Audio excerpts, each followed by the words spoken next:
好玩好玩。这职业习惯你会有吗？就是不知道为啥的时候开始采访。我还好，太吓人了，被迫上班。被迫上班。刚才我们看了一下他们整体2组的备战状况，那第一组是00后组合，那第2组是双家组合。我们先说说这个00后组合好了，王玉和子泰2位在一起，子泰有点荡。哎，对，我也很好奇子泰这次的一个心情和精神状态到底发生了什么样的变化。我觉得他一方面压力大吧，因为他知道说淘汰或者不淘汰，主动权不完全在自己手里。是，第二，我觉得他第一次去挑战一个访谈，再加上要跟王玉合作来搞一个访谈，我觉得这他心里是有压力的。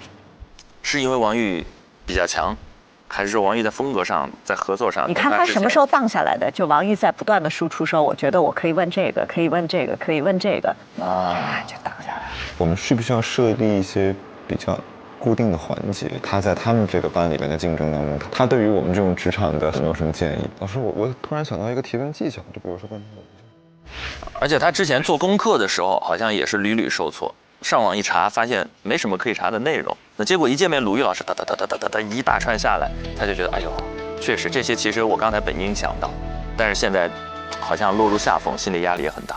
作为访谈者，可能最基础的准备工作重合度太高了。对，他们本来就要做分工嘛，结果简单一聊，俩人给自己领的工是一样的，所以就不知道分给别人什么。是的，而且他们这一组本来是合作，合作当中又有竞争，竞争当中又得合作，这个也很微妙。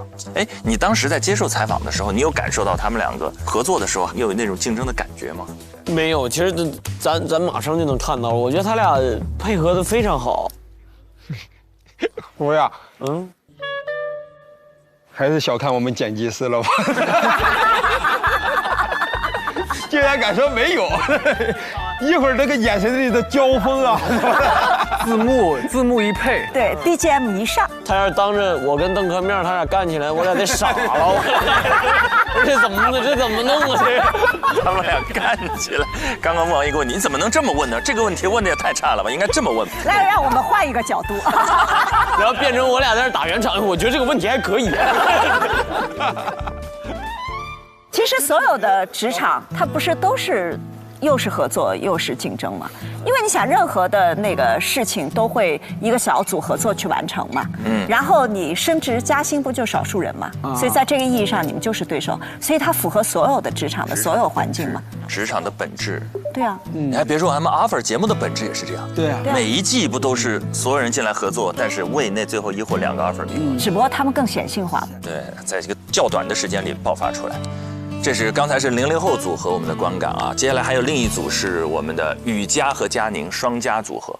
双家组合，我感觉雨佳这一次的状态回来了，对，赢了一次之后信心回升，然后整个带着妹妹一直在往前走。他们这一组我觉得还蛮期待的，包括跟带教导师的沟通，在吃饭的时候有了这种生活中的交流之后，对，是不是状态会更松弛？对，而且雨佳感觉生活里她就是个阳光那种女孩，所有的你看她所有的回应都是那种特别积极，能给人情绪价值的。和美女像是我的荣幸。没有。好，刚才咱俩午饭都没吃好。什么音乐剧老师？她只要自然而然就非常有魅力，非常有魅力。然后他们在聚餐的时候也提到了各自的家庭，他们竟然有一个同属龙的弟弟。对。他们俩的真的身上有太多的相似点了。在家庭教育上，雨佳其实分享了，她妈妈应该是一种压力比较大的那种，而且基本上都把这种心意都灌注在自己的大女儿身上，所以必须得优秀。她中间有一句话很打动我，她说有一半是为了我自己，一半是为了妈妈。这其实比如说自己所处的家庭教育，或者说我们有孩子的情况下，对孩子的家庭教育当中，是这种无法接受孩子不优秀的心态吗？还好。就是没有什么硬性标准去评判优秀或不优秀，对，就是成绩好也不是说就多优秀，成绩不好也不是说这人就不行。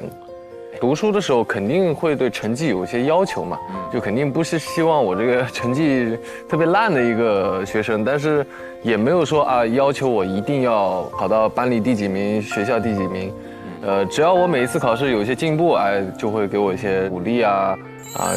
这些，但从来没有说要求我必须第一名这种，而且我也不接受这种要求。我能感觉到，生活中跟子琪相处，他就是满满的安全感，对，他会让你觉得就是舒服、自然，会让人非常松弛，就有这种人格魅力。这跟家庭教育也是相关的。对，俊林呢？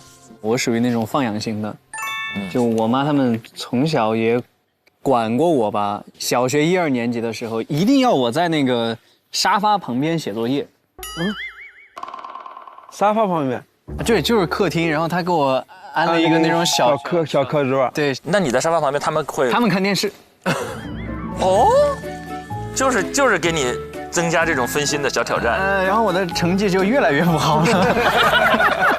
这是什么设置？搞了2年之后，哦，竟然搞了2年，你爸妈都没意识到，说孩子成绩会。你说我这天天也看电视的时候也看着他，他们当时就这样说的，说不管你了。后来就发现做作业什么的，我就还是习惯自己做，然后他们也理解了之后，也发现其实我自己做的那个效率会更高，然后自己学的话效率也会更高。后来就学习上面的事情，他们也就放手了。现在工作上的事情，他们也放手了。自由翱翔，多幸福！先旭有吗？在家庭教育上，就是希望我的一儿一女能够开开心心吧。我2只猫啊，嗨，我就以为今天爆料了呢。对他们没有太多的要求，想干嘛干嘛，想玩啥玩啥，想吃啥吃啥。你还想让他干啥呀？你让他写个程序啊？哎，很奇怪，我们家那个老大，我那老大那只猫，特别喜欢沉思。哎，我家的猫也这样，是吧？它就特别喜欢趴在那个窗台上面往外面看。我那是小公猫，我那也是。什么品种啊？金渐层。我那是德文。哦，我们这问题是这个吗？可以是，我觉得是这样。他们是嘴上说就你可以不优秀啊，可以不快，但是还是会对我有一些期许。对。然后我父亲可能会相对严格一点，就希望我可以什么都做得更好。但是这2年又有点返回去了。这2年特别能感受到我父母经常害怕我过得并不快乐，偶尔见到我就老问我你开不开心什么的。然后你只要开心就行了，你不用那个太那什么。但我自己又突然开始对工作上的事儿特别上心了。所以你看，父母要的只是你好。你既然已经在工作上那个自己很努着劲儿了，他们就希望你开心。对，你只顾着开心的时候，他们说那你多想想工作。对，真是就帮你平衡一下，其实就是。是的。志胜呢？我爸妈一直要求是那种比较严的，我那个词儿都不叫说优秀，叫你得有出息。哦，有出息是比优秀更，沉痛的一个期待，更沉痛的一个期待，就是你得有出息，就是你的分数是和你这个家庭将来的命运是息息相关的，在他们看来。小时候你就是会觉得你这个分数是能牵动你爸妈的所有的情绪的。因为他们的期待也好，他们的那种，希望，或者是我不知道怎么形容那种很有点沉的那种期待，那种干啥的，就他们经常会让你觉得你如果考不好，你这个家庭都会变得越来越差。他们一开始对你有比较具体一点的期望，没有，比如说，为啥说他们说期望就是有出息？因为他们也不知道你将来要做什么，能够说有出息。能知道的一件事情就摆在他们面前，或者摆在我们面前，唯一的途径就是学习。他有一个概念就是，不一定这个学习好就能有出息，但是学习不好肯定完了这辈子，肯定完了，有这种感觉。对，其实这个事情就会造成一个影响，就是你就不敢试错嘛，因为你试错之后，你知道试错成本是很高的。一次学习不好，你爸妈就会有一大长串的滑坡效应，就是你不是这次考不好，将来上不了好初中、高中什么的，所以说你现在做事情就会很犹豫，因为你大脑里那个做错事情的那个后果的一系列影响会非常非常长、非常非常大。但是我觉得这些东西都是可改变的，就当你意识到这些东西之后，慢慢的，父母的教育理念在你身上留下的那个印记会越来越小的。对我也能感觉到，在大学过程中吧，包括大学之后的这段时间，我就在重塑自己的一些价值观了。对。之前网上有个词儿很火，叫自己把自己重新养一遍。就如果说觉得原生家庭的很多教育模式留下那些痕迹不够满意，并不是不可抹杀的。对。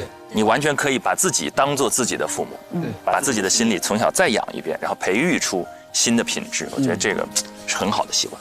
其实你今天用简单的一个分数去判定什么是优秀，我觉得有点狭隘了。特别就我觉得接下来 AI 时代里面，你用你的什么初中，然后高中什么进大学的那个分数去确定这个人优不优秀，我觉得这事儿可能我们想的太少了。但我觉得有一点特别重要，就真是热爱。就你喜欢做这件事情。你看那个，瑜伽说我得到研究生的时候才慢慢找到自己的热爱。咱坐在这儿一圈儿，我觉得至少都有一个优势，我们至少都干了我们喜欢的事情。是的。所以你就愿意在这个上面花力气，愿意在这件事情上吃苦，愿意在这件事情上持续学习。我觉得这才是最重要的事情。所以我觉得鼓励和支持热爱是父母真的应该做的事情。是，它是一种内生的动力。对。OK 了，接下来就是看这4位有没有出息的时候了。到了他们展现自己，看他们出息不出息了？出息不？因为接下来他们不仅要备战、要排练，而且很有可能要呈现出自己的作品了。看一看这2组表现怎么样？下一段 VCR。